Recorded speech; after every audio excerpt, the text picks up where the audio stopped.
So welcome, Erika. Thank you so much for having me. It's very exciting. Well, Get to chat to you. it's always my pleasure to chat to you.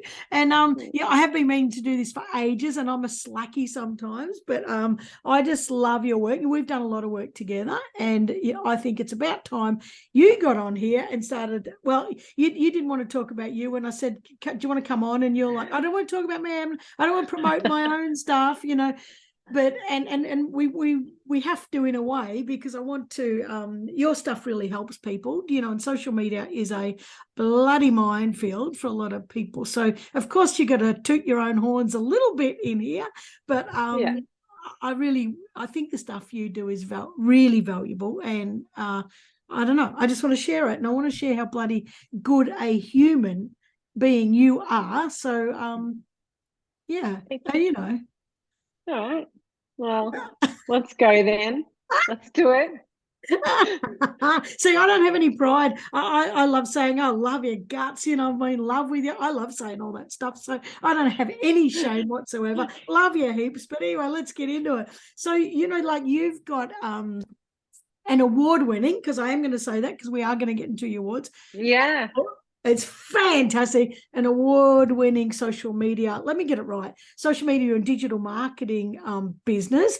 And now a podcast host, which I love, and I've listened to that and love it. And we're going to talk about that. But right this minute, what was the journey that got you there? Like, how did you? Yeah. I did. My journey. My Yeah. journey.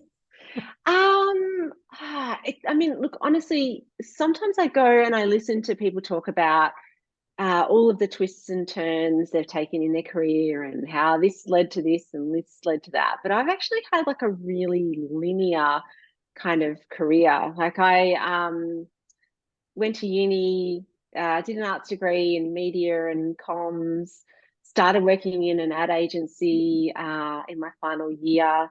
And then I worked in advertising and marketing ever since.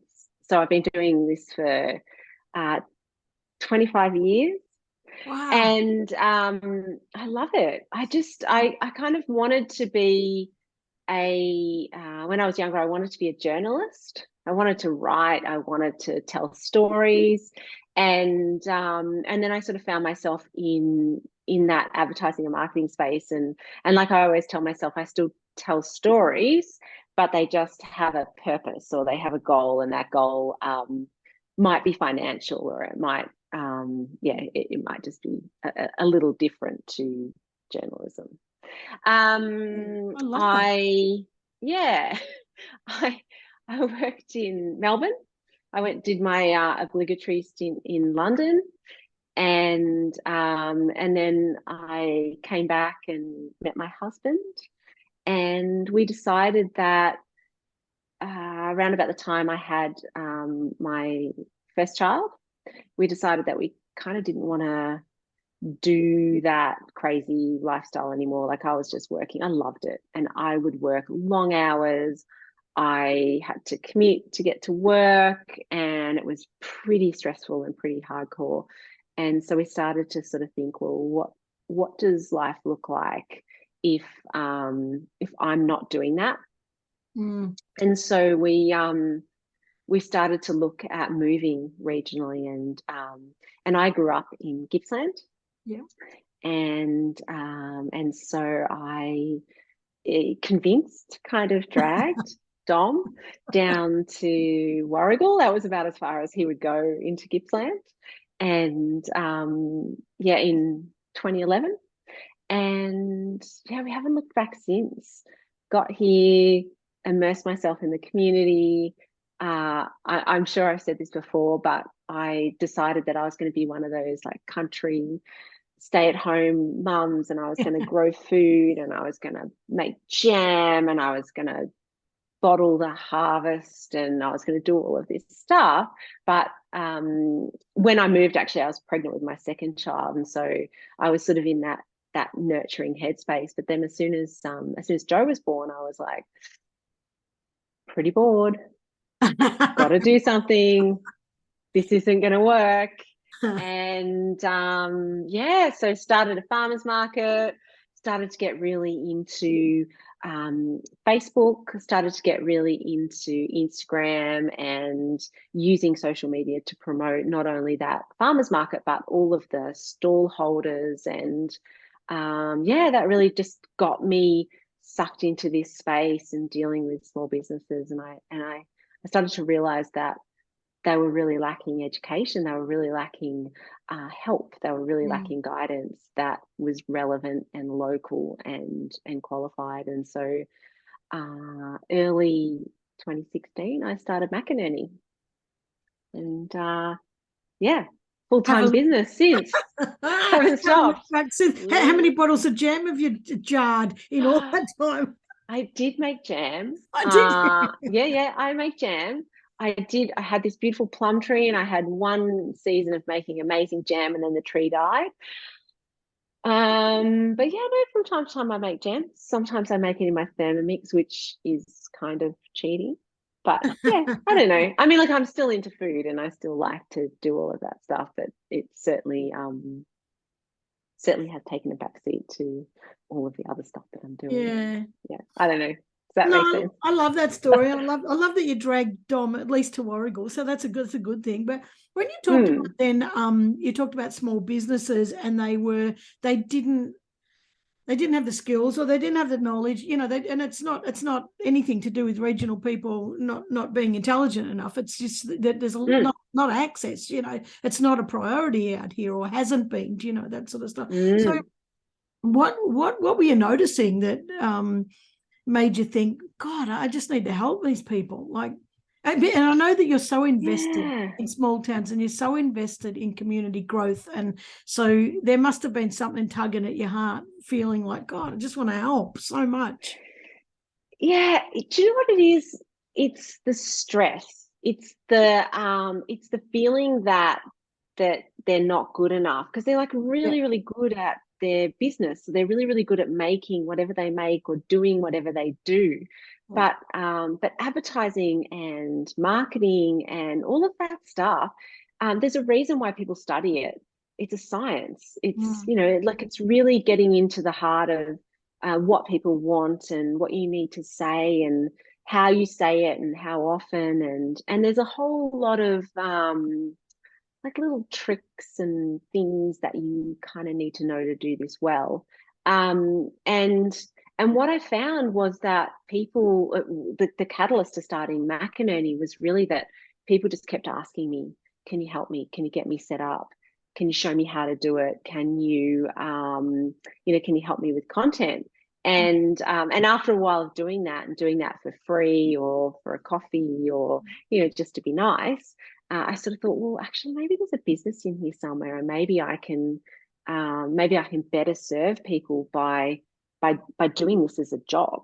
But for me, it's the thing that I notice more than anything is confidence, and I want to help people with that. And to get confidence, you need to have those skills, and you need to have a really good understanding of how it works, so that you can do it better, so that you can see results. Yeah. So you're just talking about then, self-doubt and people not having confidence and all that sort of stuff with their business. Now, when you started, when you shifted from coffees to, I'm going to start this as a business, what sort of self-doubt and challenges did you have yourself? Heaps. Like, it took me a really long time to actually do it. I was actually working for the West Gippsland. It was the West Gippsland Regional Library Corporation back then. So I was working there part-time. And one of the things that libraries do is they have sort of self-help sessions, and I started to kind of formulate this idea that I could help people through that system. And I was working on workshops, and I was working on how I could do it and content, and I had all of this stuff and all of these ideas, but I just couldn't bring myself to do it. And then one day in I think it was early February 2016, I was sitting on the couch with my husband, Dom, and I was like, I'm never going to get this off the ground unless I set myself a time limit or say something. And I sat there on the couch and I smashed out a Facebook post for my own personal Facebook. Yeah. And I said, hey, everyone, this is what's happening. I'm doing this thing. This is what it's going to look like. This is my business name. I just put up a Facebook page, and I drove people there, and I just got this overwhelming response. People were so excited, and I thought, okay, well, now I have to do it because I said I was going to do it. And so one of the workshops that I'd been working on, I then had to create a booking platform, and I had to get a website, and I just kind of like literally pulled it all together so that I could do it. And you know, it was just going to be a thing that I did on the side because I was working part-time. Yeah. But you know, really quickly, a few months later, I was full-time, and not only was I doing training, but I was also developing strategy, marketing strategy, social media strategy, content plans. I was doing all of this stuff in the background as well. So Wow. yeah, I think I didn't really have much time to kind of navel gaze once it was out there, Yeah. because you know, I knew that it was needed, and it was needed. And so as soon as it was there, people just, yeah, took me up on it. Mm.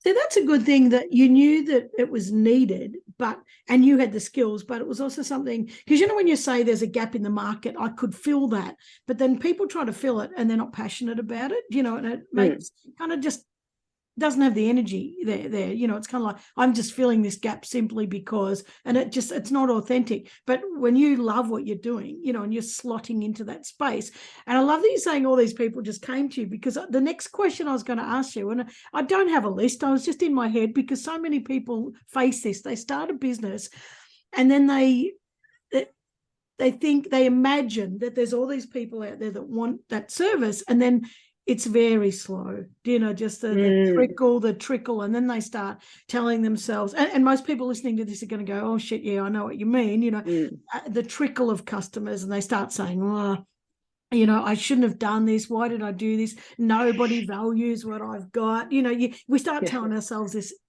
terrible, terrible story, which seems true, but it's not true. And often it's because we're not marketing it. Often we're not reaching, and you've told me this, you know, we're not getting it in front of the right people. And I've been through this with you. You know, I came to you for some help. No, Erika, I don't know what's happening. I know this is good. I know it's needed. I can't bloody get, you know, I can't get traction. And you're like, Karen, you're not in front of the right people. Let's fix this up. And it's boomed, and it's boomed ever since, you know. So no, I've got to give it to you for you, but he shifted me right onto a track that I didn't even see. So that's, that's bloody marvelous.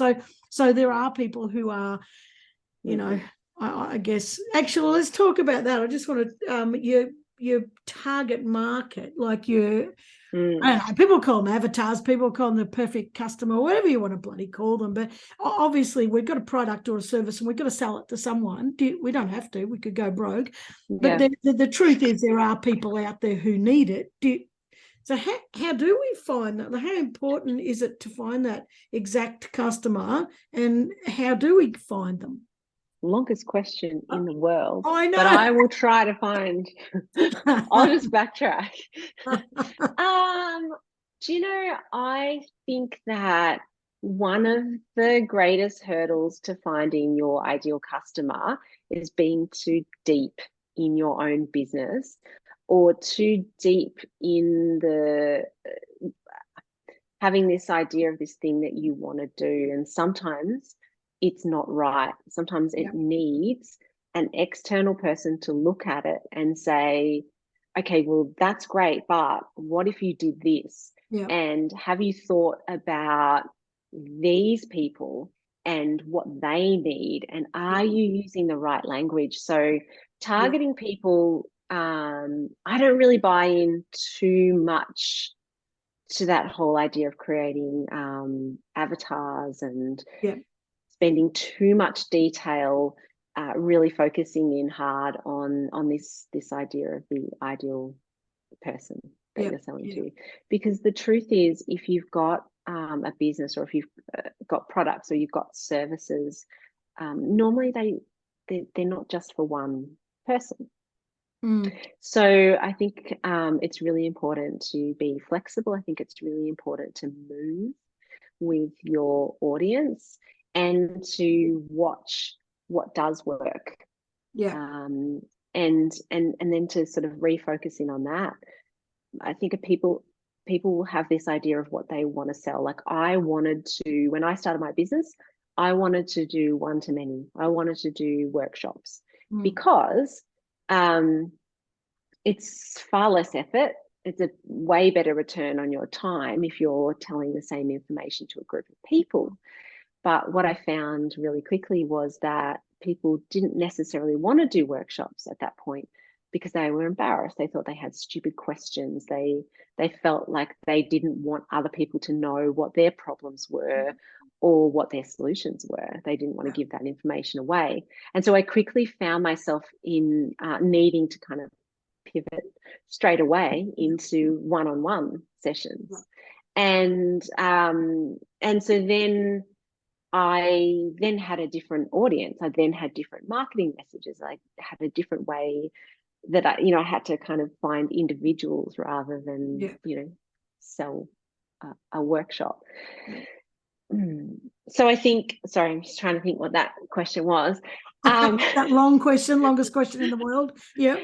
Does that sort of make sense? So I think that businesses are always changing. I think that your strategy needs to be flexible because people change and opportunities come up. And if you're not in the right headspace, if you're too focused on a particular audience and a particular thing that you want to do, then you might miss other opportunities. So that's where I think it's really important to get some external guidance, or at least another set of eyes on what it is that you're doing.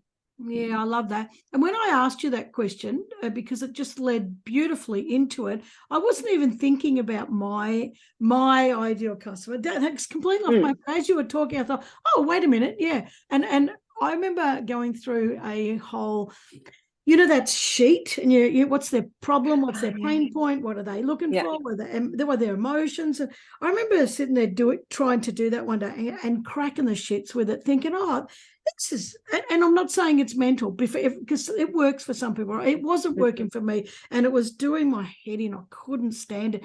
And then I cracked the shit, threw it aside, and I got out a big bit of scrap, like a big butcher's, big A2, and I drew an androgynous dude in the middle there, called the dude Dan, and now the dude is called Sam because it can be any sex, And I thought, well, who do I want to work with? And so instead of who do I want to sell to, because I don't like the whole idea about targeting and pitching and, that sort of stuff it actually stands the hairs up on the back of my neck. It's kind of like, I feel like you're taking the human part out of it, and it doesn't, that's only for me. That's only my side of it.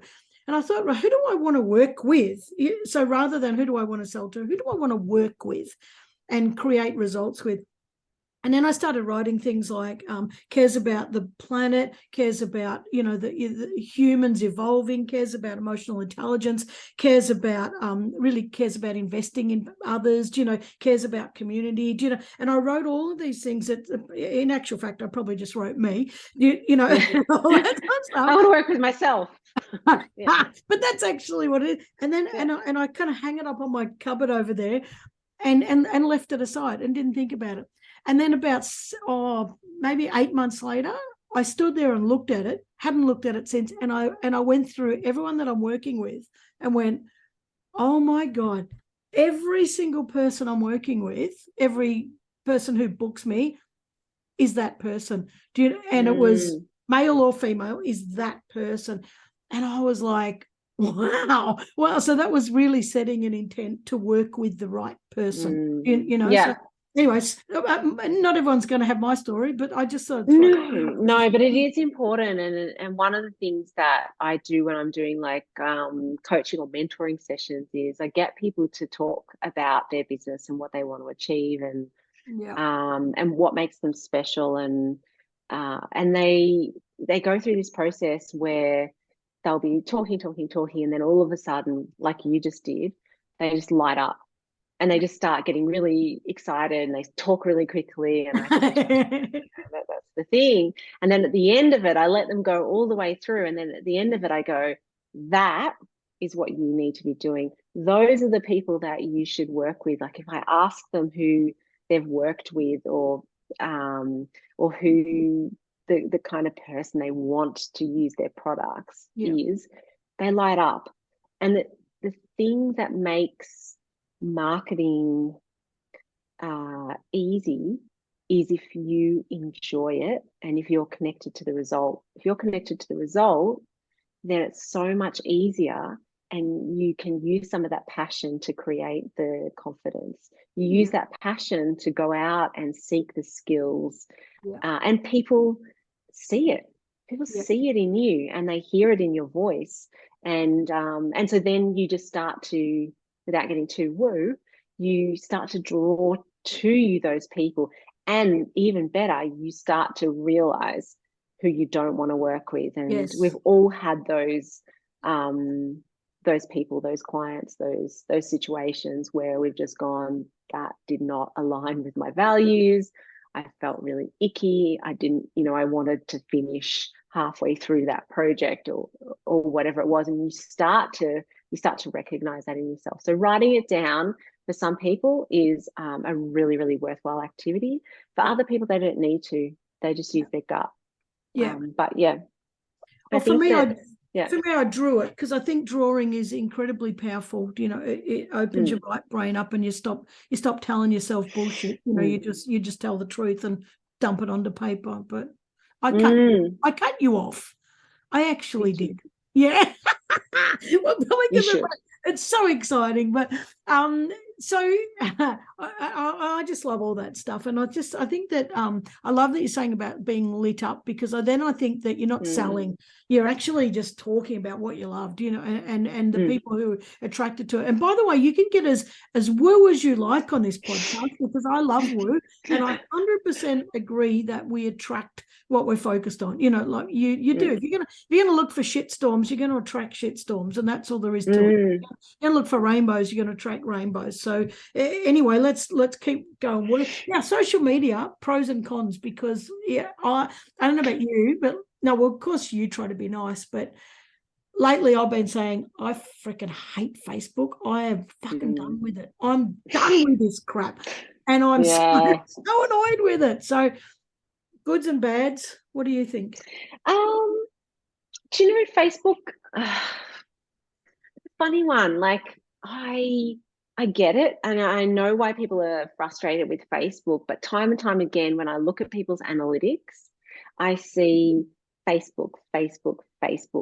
There is still a really good argument for a lot of people, a lot of businesses, to be using Facebook, because the fact is that maybe we're not posting about our lunch as often. Maybe we're only actually posting once a week instead of once a day or once an hour or whatever the hell we used to do on Facebook.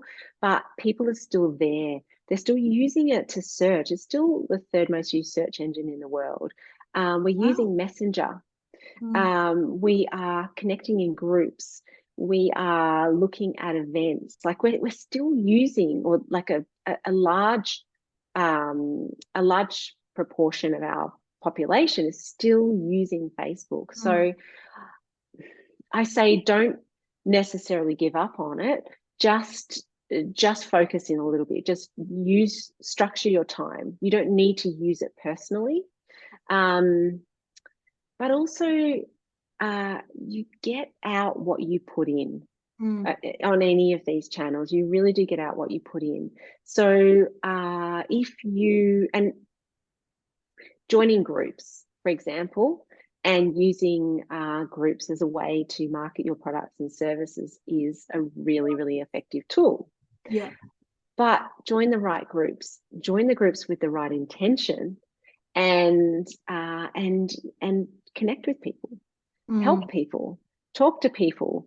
Buy their products, follow them, learn about their businesses, and you'll find that people will be drawn to that, drawn to that positivity, drawn to that authenticity. Instagram's difficult. It's so difficult at the moment, and it's changed so fundamentally from what it was, and a lot of people are still mourning the loss of what Instagram was, Yeah. Yeah. and just trying really hard to make it work the way that it used to work, and it just doesn't work like that anymore. Yeah. So if you do want to use Instagram and you do want to grow, you need to use Reels. And in order to use Reels, you need to work out what makes you feel comfortable, not just do what everybody else does. Yeah. Like you get out what you put in. Yeah. And the other thing too is you don't need to use it as much as you used to. You can just use it less, but have a bit of a strategy, be more effective, have like an intention, have a purpose, and sort of get in and out a little bit quicker and a little bit easier than you used to. Well, I think about when you say a little bit quicker, a little bit easier.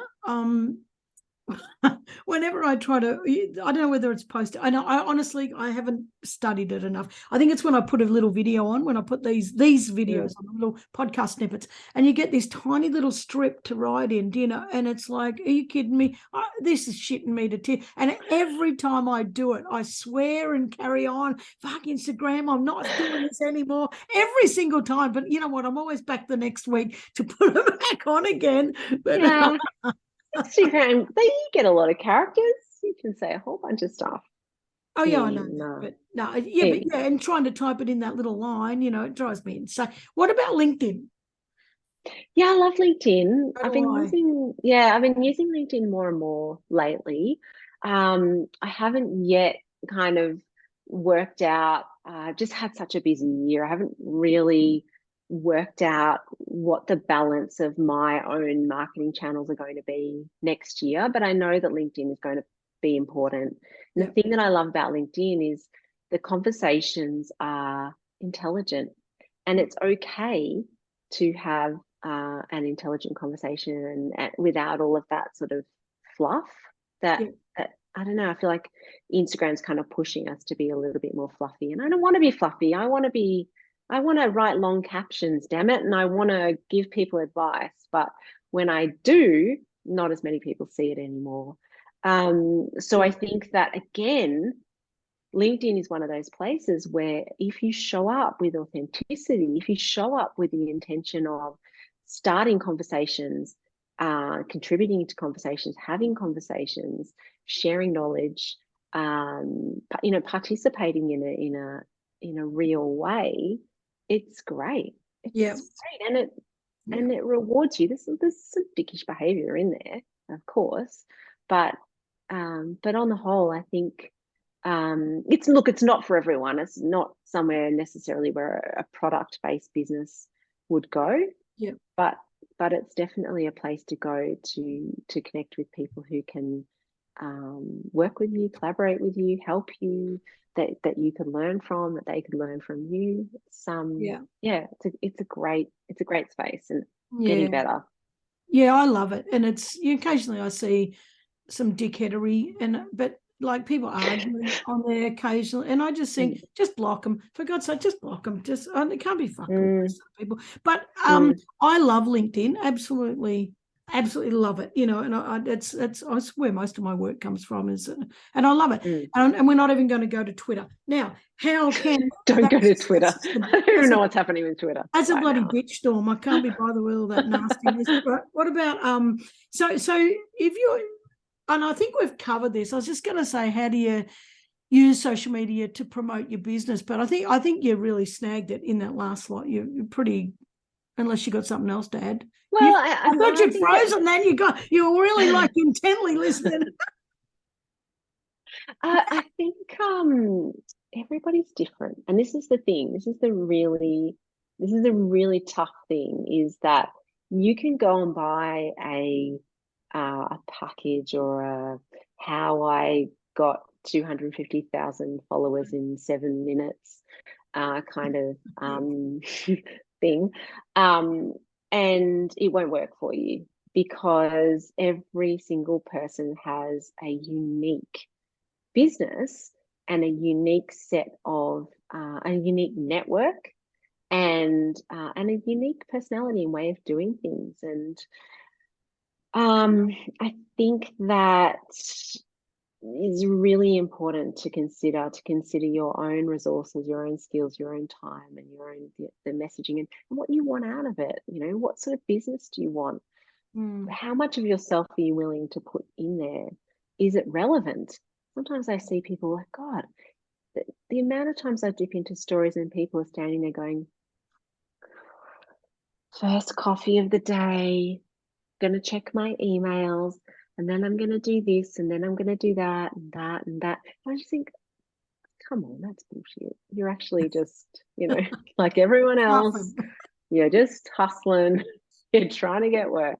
No, but yeah, I don't know what I was just saying, but I do think that that really leaning in to what makes you different, what makes you special, is a way to cut through, and you don't have to post every single day, and you don't have to give people a blow by blow of what you're up to. You can be really strategic about how you're using these channels. So then, perfect segue then into the difference between, what's the fine line between personal and professional? Depends. It really depends on the person. I put my audience first, and I tell people to put their audience first, and I say, would your audience be interested in this post? Who's your audience? What are you saying? What do you want them to do, think, or feel? And have you asked them to do, think, or feel it? And if you can't answer that, or if you're a bit wobbly on it, then just take a moment and don't do it.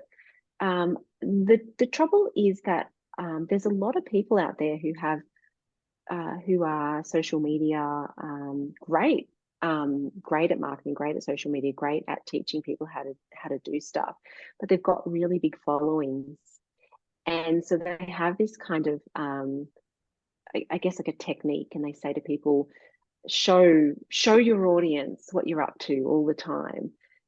But if you've only got 120 followers and they've got 300,000 followers, there's a really, really big difference there about what you should and shouldn't show, particularly if you're starting out, particularly if you're a service-based business. If you show too much personal stuff, it looks like you don't have work to do. Yeah. If you've only got 120 followers and you're just bombarding them with 20 stories a day and a post a day and doing all of this sort of stuff, just because of the way the algorithms work, they're going to get bored and they're going to be like, oh my God, it's too much. So make a decision at the start. How much of myself do I want to put in this? For example, I've got 2 kids. They're so incredibly central to my life, and they're the reason why I created this business, and I work around them, and the reason why why this business remains the size it is, and all of this stuff is all centered around my family and what I want to achieve, right? But they're not relevant to my audience, so I don't show them that often in my social media. Sometimes I do, but I don't think that my audience needs to see my kids all the time. Yeah. And I made that decision a long time ago. Are they relevant? Is it something that they want to do? Yeah. So I think just kind of just lay it out. Think about your audience. What are they interested in? How does seeing your intimate day-to-day coffee drinking habits, dog walking habits, how does that relate to your audience? Are you talking about dog walking habits because of what my partner posted about me with me groovy socks? That was very, very hot. Yes. No, but it is relevant because that is part of the personality that you have, and that's part of your whole thing, and that's part of why people connect with you, and you know that those posts are popular. Yeah. So yeah, and you know that through trial and error. Yeah. People just love seeing a dickhead, don't they? Maybe. Anyway, well, I actually also think that, and I don't do them. Nikki does them behind the scene. Always catches me, but I don't object to her posting them because I am a real. For my business, I think you get what you get what you see. I'm not going to fake it. And I think when you're talking about branding, and between the difference between personal and professional, I think it depends what you're selling or what your service is or what your product and how relevant that is to you. And I'm my whole brand. My whole brand is you're going to get the authentic me, whether you want it or not. So if you don't want it, don't buy me. Don't buy it. Yeah. Don't buy it. And so I think, I think you're right. It really does depend on how much your authenticity and how much your branding depends on you being you. Yeah. And I think that, on that note, if you were to sort of show up on social media in suits and be all like, hello, I'm Karen, and this is what we're going to be talking about today. And then you went and did a workshop and you were as you are, then people would be disappointed. Yeah. And they would be disappointed not because the workshop was not good, because it would be still really good, but they would be thrown because what they bought wasn't what they got. And so there's that gap between the expectation and the reality, and that's where disappointment occurs. Yeah. So I always say to people, particularly service-based businesses, particularly if you're the face, if you're the person they're going to talk to, one really important thing, one thing that people do all the time is when they're in a solo business and it's them answering the phone, it's them turning up, it's them doing the work, and they use we and our and our team. The team, and they talk about all this stuff, and it's really bloody obvious that there's none of that happening. And I think that creates a little wall that it's an untruth. And it's not a necessary untruth, because as I always say to people, it's okay to start. It's okay to be small. It's okay to want your business to be just you. That all of that stuff is cool, and you will attract people to you who want that. If you tell people that you're big, if you tell people that you've got this big team and that you're doing all of these things, and then they find out that you don't, and that's what they want, then they'll be disappointed, and you don't want people to be disappointed. And besides all of that, or together with all of that, is don't be a bullshit artist. Like, that really annoys me, because just show up as you are, be true to who you are. Do you know what I mean? Don't tell bloody lies to people. And just because the soon as it might be the tiniest bit of mistrust, but the tiniest bit of mistrust creates this absolute, I don't even know what the word, like the Grand Canyon. It turns to shit. And then they tell other people and they tell other people. And if you turn up as you are and people don't like it, that's fine. Don't work with them. Like, you don't have to work with me. Like, there's other people out there who wear a suit. Go and do that. And be happy with that. But I'm not going to wear a bloody suit. So, and I'm not going to lie to you about that. So, but there are plenty of people out there telling fibs, and I don't think they need to. I think there's plenty of work for everybody. And this is another thing that is really important, I reckon, is that you can't operate a business with a scarcity mindset. You actually have to run a business with integrity and authenticity and skill, skill and experience. So you have to know what you're talking about. You have to be honest about it. You have to be you about it. And if you do that, I'm going to go woo-woo again. You attract the exact people who need you. And there is enough work out there for everybody to get the right people coming to them. And we're just going to start. And this competition, I don't know about you, but competition pisses me off. I don't even understand why people have to do that. People stomp on each other and try to put each other down so that they can get more work from someone else. I think you stop that shit, because all of it, like for me, I'm a facilitator in Gippsland, and there's a handful of us. And we could call ourselves competitors. None of us do. We all say, that's not my thing. You'd be better off working with so-and-so on that. And you know what? We're all got tons of work. We've all got tons of work. And it's that stuff is Anyway, look, I'm getting down. No, you're right. Because every single podcast I go down a rabbit burrow. That's okay. Just get down there. You love the bunnies. I think that there's this whole thing like community over competition. And I think a lot of people use that but don't really believe it. I think actually the word that people should think about is compliment. How can you complement each other instead of competing with each other? And that's something that I often think about.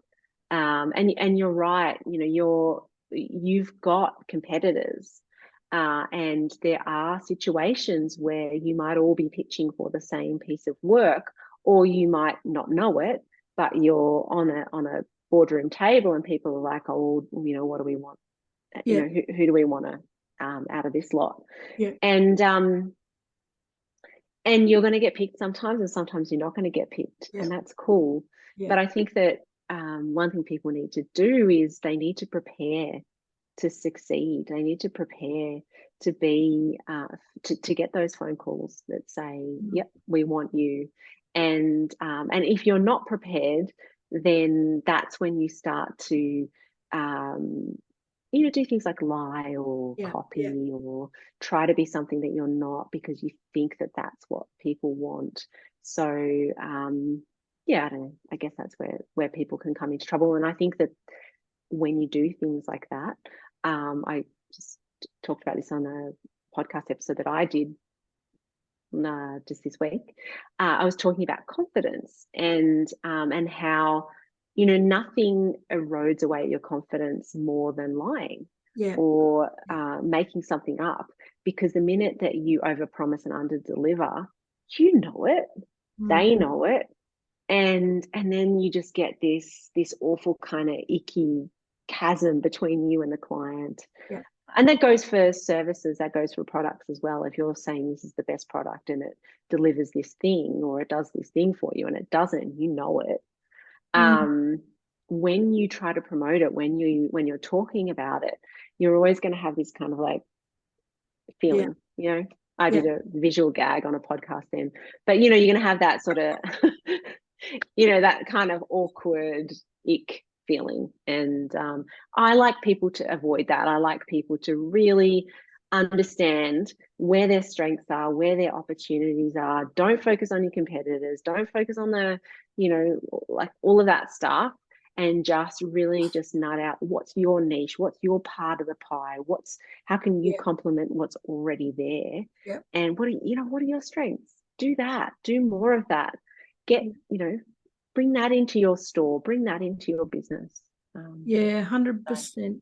I mean, that it reminds me, we just bought a washing machine, and it's an LG. I'm going to expose them. It's an LG 14 kilo, and it's a pack of sponsored shit. by. It is shit, and we've been on to customer service, telling them that it doesn't wash. It doesn't wash, so it's false advertising. It does not bloody wash. And they've come back with, can you send me a photo of this? Can you send me a photo of that? And what's the photo of that? What detergent are you using? When was the last? And I just end up sending them back saying, you're just asking me a holiday, sent a link.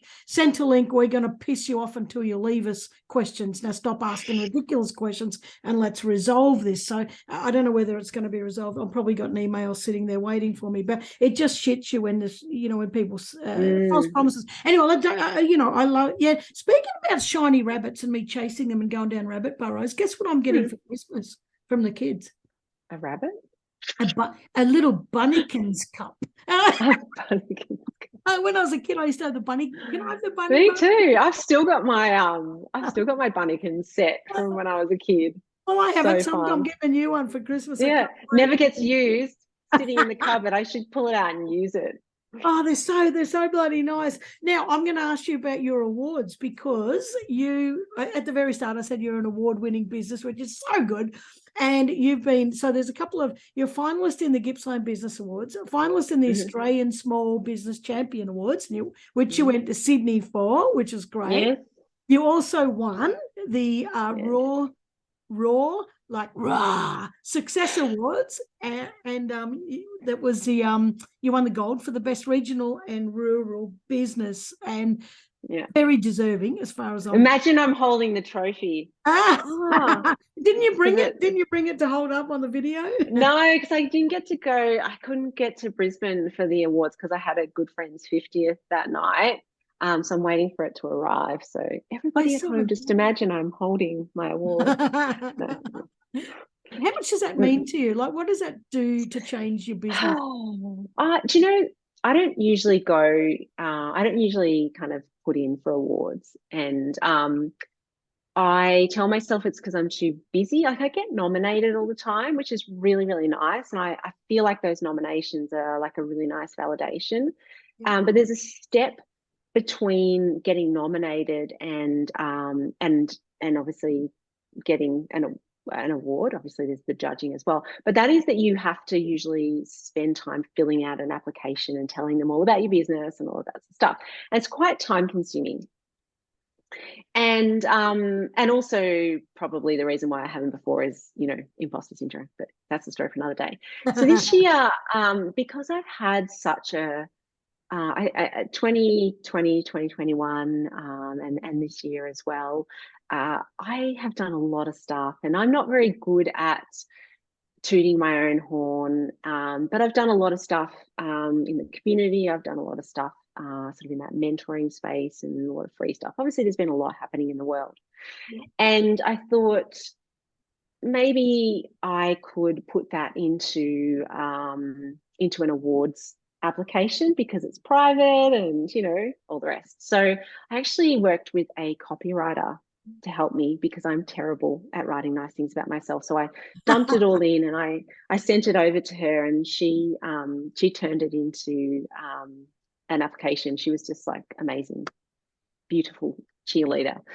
And put it in, and I went for 3 awards this year. One, the ones that you just said, and I was a finalist in all 3, and I won. I won one, so that was great. That's awesome. And then tomorrow night, I've been nominated. I'm in a group called She Mentors, and where we all kind of mentor each other, and I'm up for an award for that as well, which is really cool. So I think, what did you ask me? Is it important to me? Yeah. It was important to me this year. I don't know if I'll do it again. It was really important to me this year because I felt like I had a really good story to tell, and I just, I don't know. Sometimes you just need that validation to make sure that you are on the right track. That actually someone else can see that in you and in what you're doing, especially when you've been working really hard. Like I had been. So it was cool, and it's a fun story to tell, and really enjoyed, you know, ducking up to Sydney and going to a ridiculously fancy gala. Quite frankly, it didn't bother me.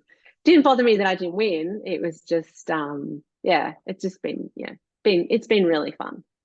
No, I think it's wonderful. I know what you mean about that step because I've been nominated for several, and I don't do that. I'm often don't. I think I don't give a shit about awards really, and there's only been a couple that I've bothered to do that probably meant something to me.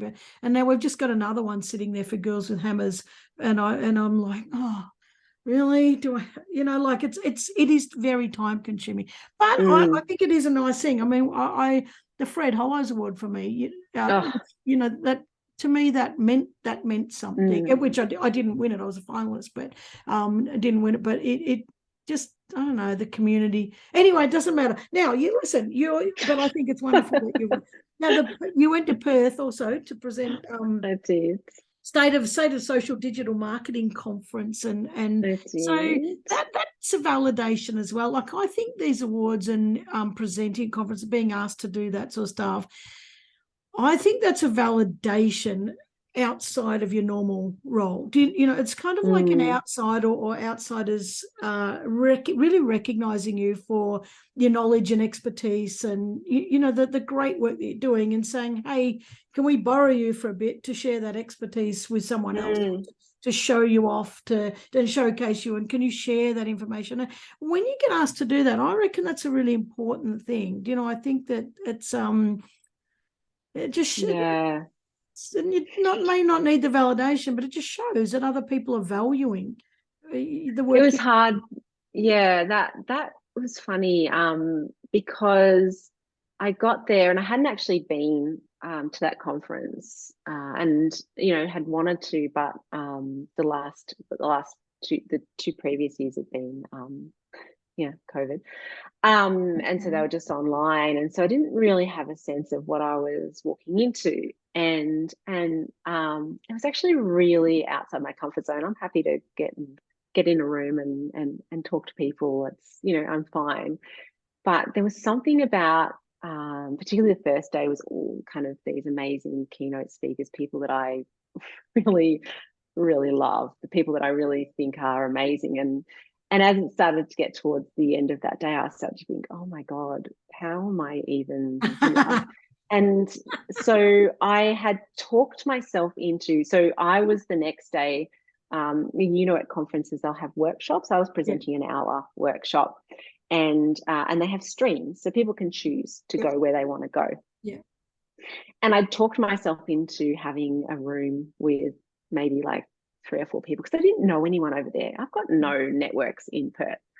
And so I was like, there'll only be a few people and it'll be fine. I'll be in the small room. And anyway, they put me in this massive room and I was sitting in there before everyone started to come in. I was absolutely shitting myself, which I don't normally do. I'm usually actually really quite chill. And then people started to come in and more people started to come in. The room started to fill and fill and fill and fill. And I realized I had not prepared for the fact that that room was going to be full of people. And so I was really super nervous. And hopefully it didn't come across. I haven't had the guts to watch back the replay. But afterwards, this really nice thing happened. I kind of came down off the stage and there was like a whole bunch of people waiting to talk to me, waiting to ask me some more questions, waiting to tell me that it was the best. One woman told me it was the best.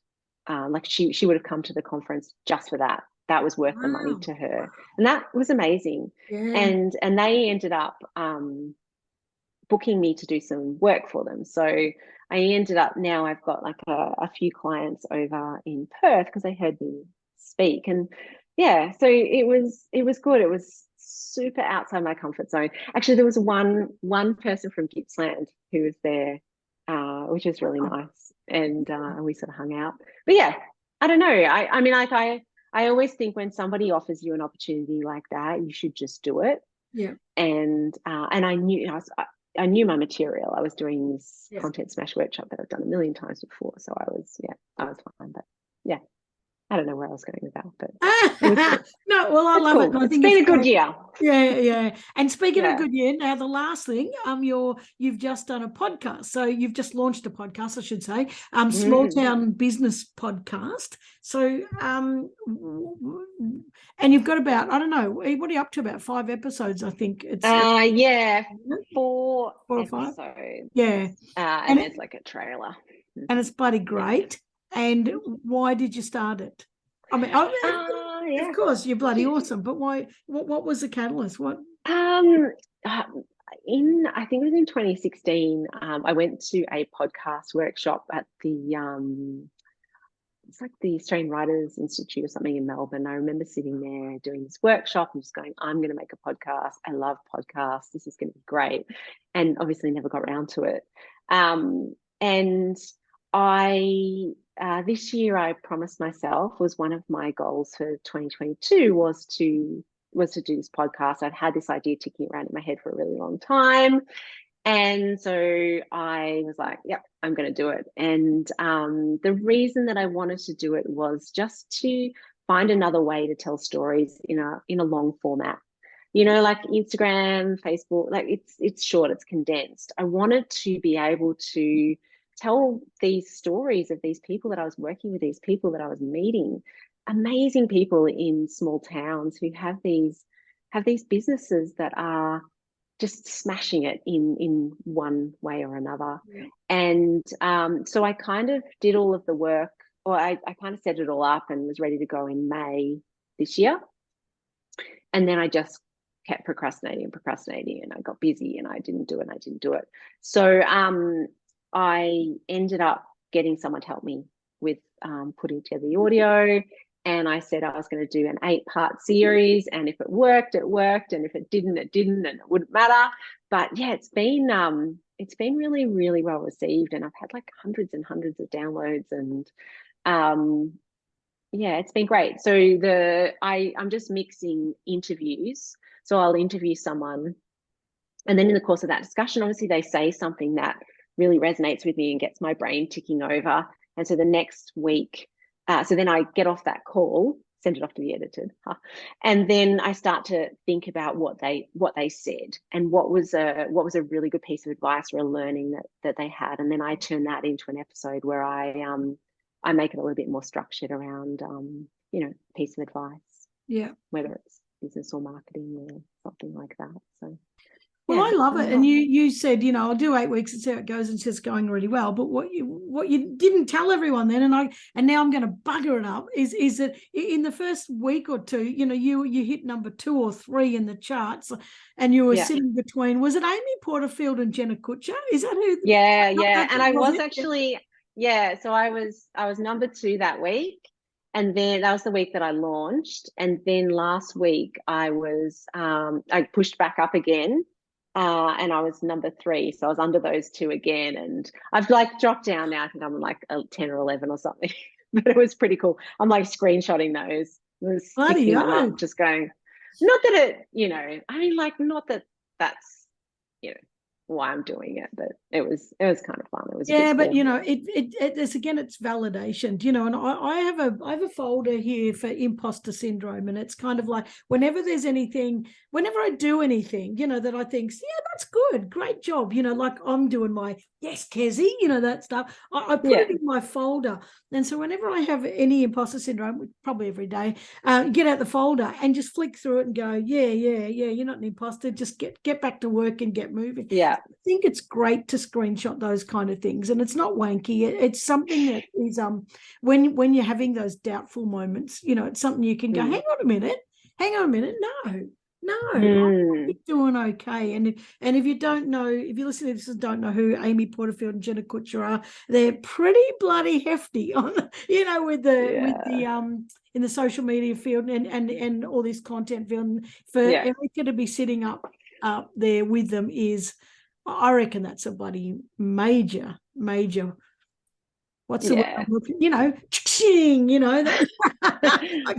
have to make that folder. You keep telling me about that folder. In fact, you've shown me that folder. That's thick. That folder's great.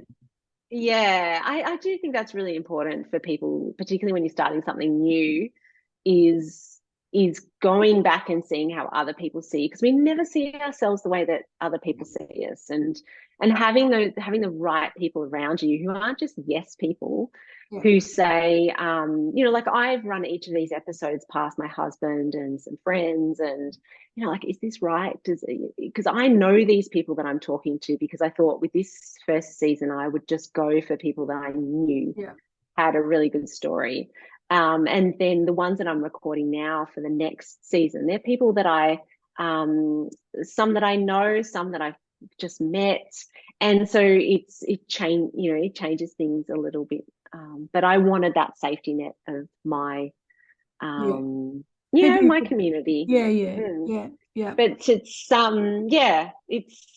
confidence is, it's a funny, slippery little beast. And even the most confident people, or even someone like you who comes across as being super confident and super, out there, you battle with those moments all the time. And I battle with those moments, and all of my clients battle with those moments. So it's really just finding out the right recipe to get you back on your feet, to stop you procrastinating, and to stop you, like there's a reason why I didn't start that podcast in May. And it wasn't because I didn't have time, and it wasn't because I didn't have guests, and it wasn't because I didn't have the right microphone. Yeah. I've tried about 12. It was because I just kept saying, do people want to listen to this? What if it tanks? All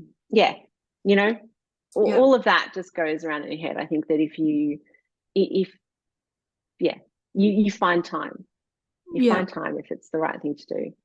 And I 100%, and I agree with you, because you're saying, even like I know I come across as super confident, and you're exactly right. I do have moments very regularly. Do you know, but and I don't think it's about whether you have the moments, because we all have the moments, and if you don't have them, you're bullshitting. We all have the self-doubt. We all have those narratives in our head. And I think the key to it is not whether you have them, but it's how you manage them. It's what strategies do you have in place to get yourself back up on your perch, and get moving again. I love you said you got hundreds of downloads. I actually don't. I never do metrics on my podcast. I have no clue about my downloads. And I think sometimes, when you said, I was number 2 and now it's gone down, and who cares? And that's what it does. I think that's a great way to look at stuff like this. And this is where I think people get a little bit too caught up, in trying to be the best, is that if you enjoy doing it, people will love listening to it just because, you enjoy it. And I think you got to let go of that. Like, I'm going to tell the audience right now, Erika doesn't listen to my podcast. She's going to have to listen to this one because. What do you mean I don't listen to it? You told me I don't listen because I like to listen to podcasts when I go to sleep. And Karen, I cannot do your voice when I'm trying to go to sleep. I'll show you all my listens. Hey, I don't have Tommy joking. No, I don't listen to your podcast at bedtime.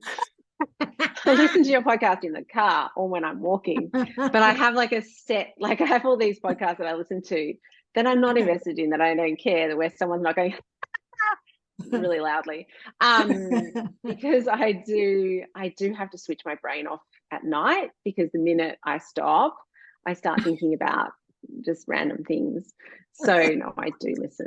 I know. My voice isn't a go to sleep voice. It's no, God no, absolutely not.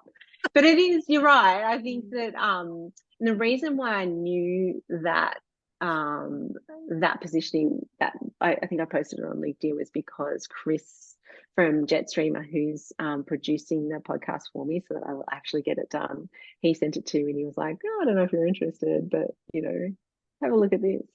I think it's great. So it's nice having him kind of just checking in on all of that stuff. And I think too, I haven't really decided with all of this stuff. It's just about knowledge sharing.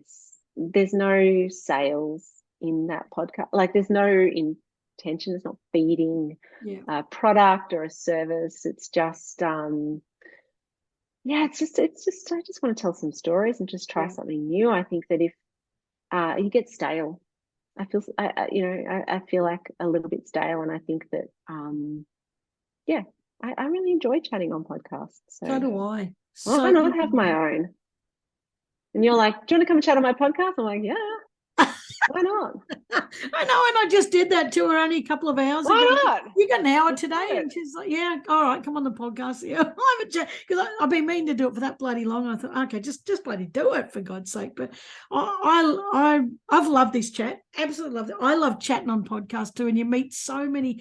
Like, I know you're saying right now, you're working with most people that you know.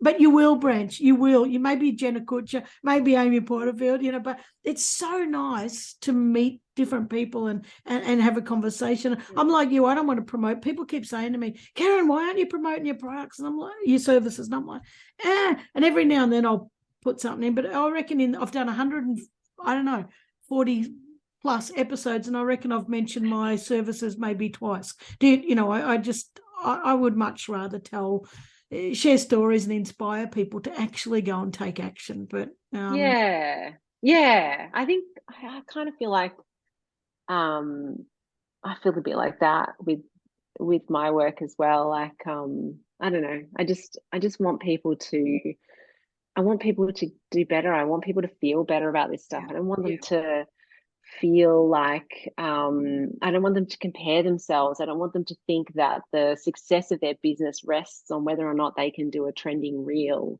Like, all of that stuff, it's just so debilitating and so stressful. And I just as much as I can, give away as much as I can, work with people to help them to understand where their strengths are, or to create some of those strengths through skills. I don't know, podcast, Instagram, workbooks, wherever. Oh, However, I'm doing it. speaking of workbooks, you have actually got a few ebooks. Are they on your website?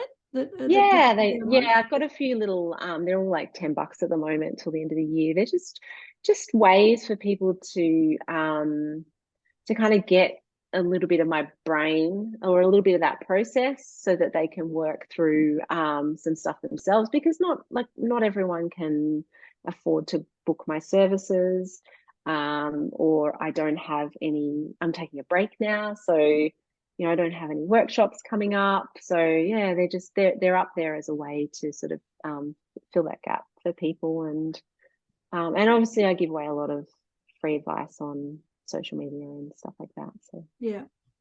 ways No, to chat to people. well, I love it. So if you got if you're just a person, and I don't mean just a person, but if you don't have a business and you're just wanting to get your social media better, go get one of those workbooks or get multiple. If you're starting a business, go and get it because it'll be helpful. And if you're a social media person, don't fucking get on there and steal Erika's stuff. So now I want to finish up.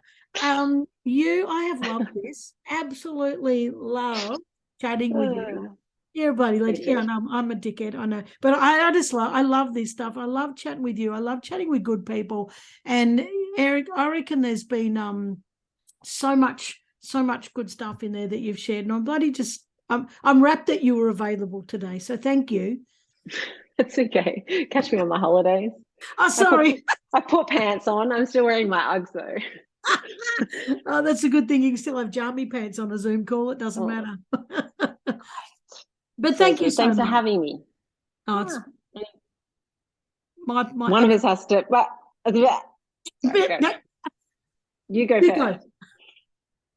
You hang up. No, you hang up. Thanks for ringing. No, honestly, no. Thank you so much for coming on. It's been really, really wonderful. Yeah, good. Thank you for having me, and I'm sure we will chat soon, and hopefully, hopefully some people, I don't know, take a nugget or two out of this conversation. Yeah, I'm sure they will. I'm sure they will. All right, well, we better catch up for a coffee soon, and in the meantime, I'm going to edit this and get you up online. So thank you very much. Awesome. Thanks for having me. My pleasure. Bye. See ya. Ta-da. Yeah.